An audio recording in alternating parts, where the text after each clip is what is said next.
Friends, ఈ రోజు మేము ఆకు చికెన్ చేసుకోబోతున్నాం. దానికోసం మేము ప్రిపరేషన్ మొదలు పెట్టేశాము. మొదటగా మేమైతే ఒక మట్టి పొయ్యిని సిద్ధం చేసుకున్నాము. ఈ రేకు మనకు ఇక్కడ కొంచెం అడ్డంగా ఉంది, దీన్ని కొంచెం పక్కకు తీసేసుకుందాం. ఇప్పుడు ఈ ప్లేస్ మనకు కొంచెం ఫ్రీగా ఉంది. గ్యాస్ పొయ్యి మీద వాడే దీన్ని తీసుకొచ్చాము. అలాగే ఒక పనికిరాని ఐరన్ని కూడా తీసుకొచ్చి సెట్ చేశాము.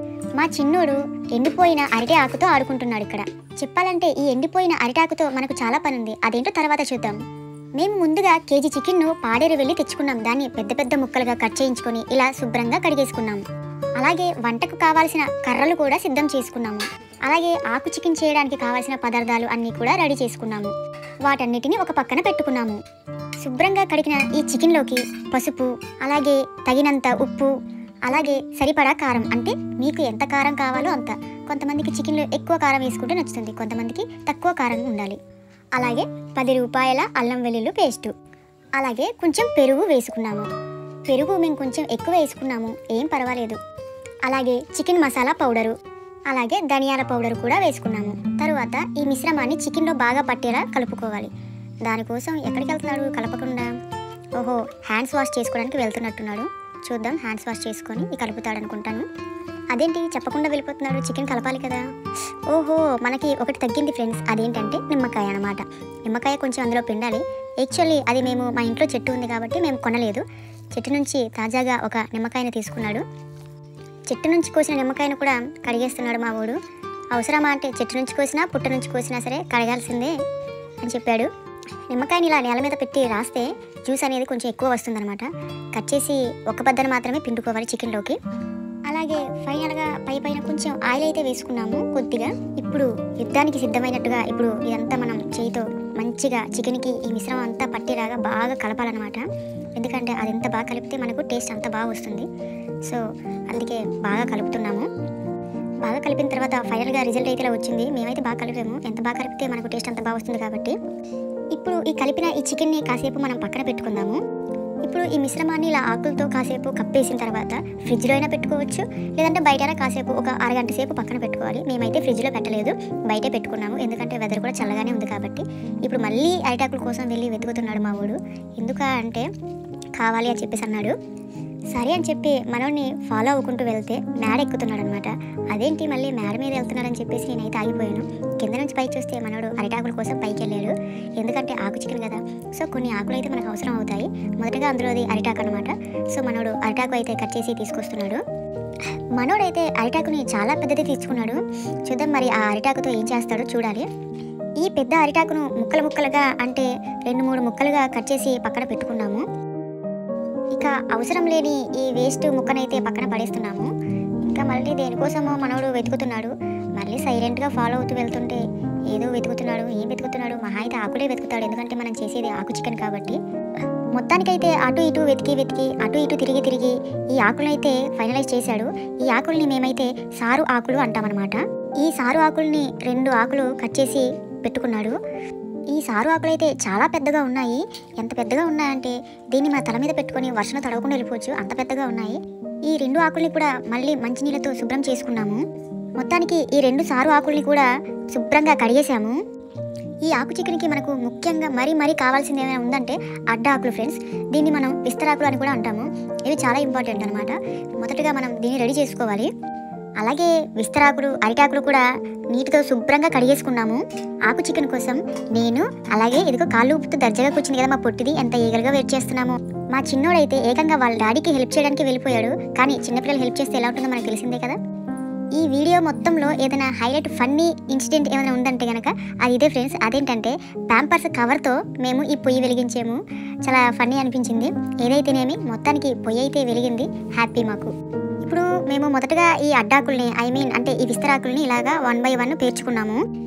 ఇలా ఒకదాని మీద ఒకటి పరుచుకున్న తర్వాత మేము మ్యారినేట్ చేసి పక్కన పెట్టుకున్న చికెన్ని తెచ్చుకొని ఇలాగా ఈ అడ్డాకులలో ఒకటి వేసుకున్నాం అనమాట. చికెన్లోకి ఉప్పు, కారం, పసుపు, మసాలా అంతా కూడా చక్కగా బాగా పట్టింది. అయితే కొంచెం పక్కన అంటుకుపోయింది కాబట్టి దాన్ని కూడా ఇలాగా ఊడ్చుకుంటూ ఇందులో వేసేస్తున్నాము. ఇలాగా చికెన్ మొత్తం ఆకుల్లో వేసుకున్న తర్వాత ఇక కుండలో కొంచెం మిగిలిన ఆ మిశ్రమాన్ని కూడా దీంట్లో వంపేసుకున్నాము. ఇప్పుడు మరికొన్ని అడ్డ ఆకుల్ని తీసుకొని ఇలాగ చికెన్ మీద కప్పుకున్నాము. ఇప్పుడు అన్ని వైపులా కూడా ఇలా ఆకుని మడత పెడుతూ మొత్తం కవర్ చేస్తూ ఇలా కప్పేయాలన్నమాట. అలా కప్పేసుకున్నాము. అయితే కప్పే కొద్దీ విడిపోతున్నాయి, కానీ మొత్తానికి జాగ్రత్తగా మడత పెడుతూ మొత్తం చుట్టేసాను అనమాట. ఇప్పుడు ఇలా టైట్గా కట్టుకున్న ఈ చికెన్ మూటను పైకి ఎత్తే కిందన ఒక అరిటాకు వేసేసాము. ఇప్పుడు ఈ అరిటాకును కూడా మనము దీనికి చుట్టుకోవాలన్నమాట జాగ్రత్తగా. తర్వాత ఆ అరిటాకు కింద మరొక అరిటాకును పెట్టి మళ్ళీ అదే విధంగా మళ్ళీ గట్టిగా చుట్టుకోవాలి. ఇలాగా మళ్ళీ ముచ్చటగా మూడోసారి ఒక అరిటాకు తీసుకొని ఇలా పైన కప్పేసాము. ఇప్పుడు ఈ మొత్తం ఈ మూటని ఈ పెద్ద సారు ఆకు ఉంది కదండి, అందులోకి చుట్టేసాము. ఎందుకంటే అదే పెద్ద ఆకు కాబట్టి అదే చివరిలో పెట్టాము మేము. తర్వాత ఈ మొత్తం మూటను మరొక పెద్ద సారు ఆకులోకి వేసి ఆ ఆకుని మళ్ళీ మడత పెట్టి నీట్గా ఇలా మూట కట్టేసాము. ఇలా కట్టుకున్న మూట మీదకి మరొక 2 అడ్డ ఆకులు అయితే వేసుకొని, 2 కాదులేండి, ఇంకొక 4 అయితే వేసుకున్నాము అడ్డ ఆకులు. ఎందుకంటే సేఫ్ సైడ్గా వేసాము. వేసి ఇప్పుడు ఒక తాడు తీసుకొని ఇలా కట్టుకున్నాము. మీకు వీడియో మొదట్లో అయితే చెప్పాను కదండి, ఇలాగా ఎండిపోయిన అరిటాకుతో మాకు ఒక పని ఉందని. అదే ఈ పని అనమాట. అంటే ఇప్పుడు కట్టడానికి మనకు తాడు లేదు కదా, ఆ తాడు కింద ఈ ఎండిపోయిన ఆకునైతే మనం ఉపయోగించవచ్చు. మొత్తం దీన్ని శుభ్రం చేసి దీన్ని తాడుగా ఆ మూటకి, చికెన్ మూటకి మనం కడతామన్నమాట. ఇప్పుడు మన చికెన్ మూటని ఎంత టైట్గా కడితే మనకి అంత మంచిది కాబట్టి మరొక ఎండిపోయిన అరిటాకును తీసుకొని మరలా ఇలా మూటను గట్టిగా టైట్గా కట్టేసాము. మన చికెన్ మూట అయితే రెడీ అయిపోయింది. అలాగే పొయ్యి కూడా రెడీ అయిపోయింది. మనకి చికెన్ బొగ్గులు ఎక్కువ ఉండాలి కాబట్టి ఇందాకే మంట పెట్టేసాము. కర్రలు అయితే బాగా కాలాయి. అలాగే బొగ్గులు కూడా రెడీ అయ్యాయి. కొన్ని కర్రలు పెట్టుకున్నాము, ఎందుకంటే మంట అనేది మనకి ఈ చికెన్ మూటని డైరెక్ట్గా మంట తాకకూడదనమాట. ఆ బొగ్గులు వేడికి అలాగే ఈ ఫ్లేమ్ వేడికి అది అలా ఉడకాలన్నమాట. సో డైరెక్ట్గా ఫ్లేమ్ అనేది మన చికెన్ మూటని తాకకుండా ఇలా మంట సెట్ చేసుకోవాలి. ఓకే, ఇప్పుడు మన వంట అయితే స్టార్ట్ అయిపోయింది. వెయిట్ చేయడమే ఇంకా మన పని. ఇక్కడ చూడండి, మన చిన్నోడు ఏం చేస్తున్నారో అడిగితే చపాతీ చేస్తున్నా అన్నాడు. చపాతీ ఏది చూపించమని అడిగితే ఆడేం చూపించాడో చూడండి, ఆకు చూపించాడు అనమాట. ఆకు చపాతీ చేస్తున్నాడు. మనం ఆకు చికెన్ చేస్తున్నాం కదా, వాడు ఆకు చపాతీ చేస్తున్నాడు. జస్ట్ సరదా కోసం అన్నాను ఫ్రెండ్స్. మధ్యలో పొయ్యి ఆరిపోకుండా చూసుకుంటున్నాము, ఎందుకంటే ఆరిపోకూడదు, అలా అని మంట ఎక్కువ అవ్వకూడదు, లో ఫ్లేమ్ ఉండాలన్నమాట. గ్యాస్ పొయ్యి అయితే లో ఫ్లేమ్ తెలుస్తుంది మనకి, పొయ్యి కాబట్టి హై ఫ్లేమ్ ఉండకూడదు, అలాగని పూర్తిగా ఆరిపోకూడదు. మొత్తానికి మన చికెన్ మూట పెట్టి గంట అవుతుందండి. ఇప్పుడు దీన్ని మనం రివర్స్లో పెట్టుకోవాలన్నమాట. అందుకే రివర్స్లో తిప్పుకుంటున్నాము. ఈ చికెన్ మూటని ఇలా ముట్టుకొని చూస్తే అనమాట, బయట చల్లగా ఉంది, పెద్దగా చెయ్యి కారడం అయితే ఏం అవ్వట్లేదు, వేడిగా ఏం లేదు, కానీ లోపల మాత్రం చాలా వేడిగా ఉంది. సుమారు గంట దాటిన తర్వాత కూడా ఇంత ఓపికగా వంట చేయడం అంటే గ్రేట్ అనిపించింది మాకు. సుమారు టైం అయితే 1.5 గంట అయ్యిందనమాట. సో మరొకసారి దీన్ని రివర్స్ చేసి పెట్టుకుంటే ఇంకా చికెన్ బాగా లోపల ఉడుకుతుంది. అందుకని దీన్ని మళ్ళీ రివర్స్ చేస్తున్నాము. ఆల్మోస్ట్ వంట అయితే కంప్లీట్ అయిపోయిందండి. అందుకే డ్రింక్స్ తెప్పించుకున్నాం మేము, ఎందుకంటే చికెన్ అంటే డ్రింక్ ఉండాల్సిందే. అందుకనే మా బిట్టుగాడు ఫాంటా డ్రింకులు రెడీ చేసేసాడు. మళ్ళీ మా బ్రదర్ ఆకుల కోసం మేడెక్కాడు.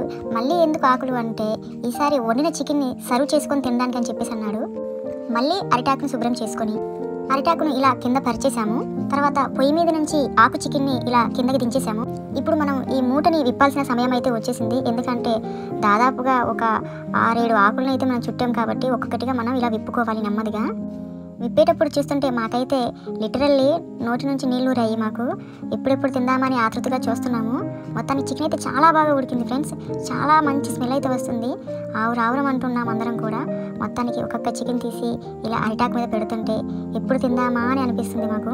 ఇలా అందంగా అరిటాకులో సర్వ్ చేసుకున్న తర్వాత ఫైనల్గా కొంచెం నిమ్మకాయనైతే ఇలా పిండుకున్నాము. ఫైనల్గా టేస్ట్ చేసే సమయం అయితే వచ్చేసింది. మా వాడు టేస్ట్ చేస్తున్నాడు. వాడు ఏం చెప్తాడా, అసలు ఎలా ఉందా అని వాడి ఎక్స్ప్రెషన్ మాకు అర్థం కాక 2-3 సార్లు తిన్న తర్వాత చూశాక వాడు చాలా బాగుందని చెప్పాడు. అప్పుడు మేము ఆవురం అంటూ తినేసాము. అలాగే ఒక ఫాంటా డ్రింక్ అయితే ఫుల్గా తాగేసాము. చికెన్తో డ్రింక్ కాంబినేషన్ చాలా బాగుంది. మొత్తానికి ఆకు చికెన్ గురించి మా బిట్టుగాని రివ్యూ అడిగితే వాడైతే ఓకే పర్వాలేదు అన్నాడు. మాకైతే ఆకు చికెన్ చాలా బాగా నచ్చింది. ఫ్రెండ్స్, మీరు కూడా ట్రై చేయండి. నచ్చితే మా వీడియోస్ లైక్ చేయండి, అలాగే సబ్స్క్రైబ్ చేసుకోవడం మర్చిపోకండి.